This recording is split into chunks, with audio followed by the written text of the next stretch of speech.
আসসালামু আলাইকুম দর্শক, সবাই কেমন আছেন? আশা করি আপনারা সবাই অনেক অনেক বেশি ভালো আছেন।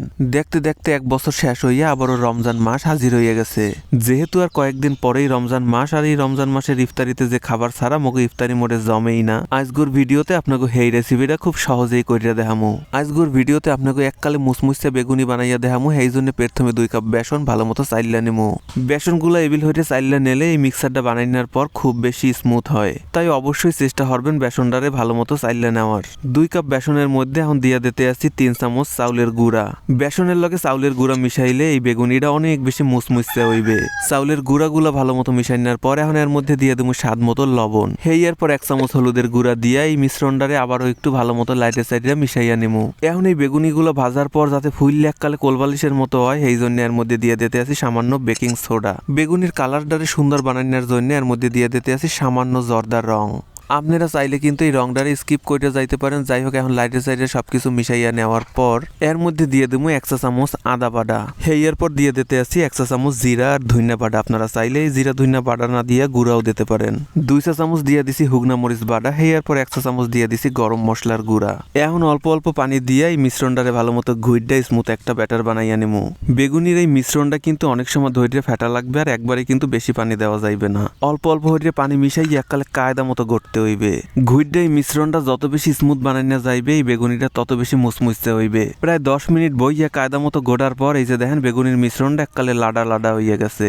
বেগুনির এই মিশ্রণটা আমি প্রায় 10 মিনিট ধৈর্য কায়দা মতো ঘুইডা এই লাডা লাডা বানাইছি। এই এর ঘনত্বটা আপনাকে একটু ক্লোজ করে দেখাইতে আসি, আপনারা দেখেই বুঝতে পারছেন এই এর ঘনত্বটা কেমন হইবে। এখন এই বেগুনির মিশ্রণের মধ্যে দিয়ে দিতে আসি 2 চা চামচ গরম তেল। বেগুনির এই মিশ্রণের লগে গরম তেল মিশাইলে ভাজার সময় এই বেগুনি খুব বেশি তেল টাইনা নেবে না। এতে কইরা ভাজার পরেও অনেক সময় ধৈর্য এই বেগুনিগুলা মুসমুসে থাকবে। আমাকে বেগুনির মিশ্রণ পারফেক্ট ভাবে বানানো হয়ে গেছে। এখন বেগুনগুলারে রেডি করে নিমু। সেই জন্য প্রথমে বেগুনগুলারে এবিল পাতলা পাতলা করিয়া লম্বা লম্বা ভাবে চিড়া নিছি।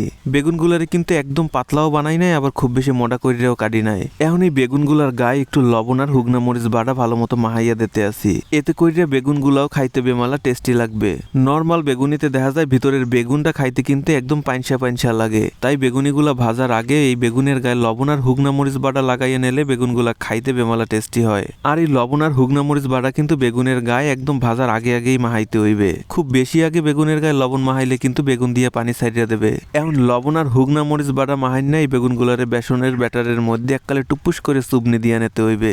এইদিকে কড়াইতে কত্থানি তেল দিয়ে তেলগুলারে একটু গরম বানাইয়া নিমু। আর এই বেগুনিগুলা কিন্তু এককালে হাই হিটেই ভাজা নিতে হইবে। তেল ভালো মতো গরম হইয়া গেলে এই গরম তেলের মধ্যে হালাইয়া এখন এই বেগুনিগুলারে কায়দা মতো ভাজা নিমু। কিছুক্ষণ ভাজার পর বেগুনিগুলা যখন কালার চেঞ্জ হওয়া শুরু করবে, সেই পর্যায়ে কিন্তু চুলার জাল একটু কমাইয়া দিতে হইবে। এখন এইবিল করিয়া ভালো মতো উল্টাইয়া পাল্টাইয়া আমরা সবগুলা বেগুনি সুন্দরভাবে ভাজা নিমু।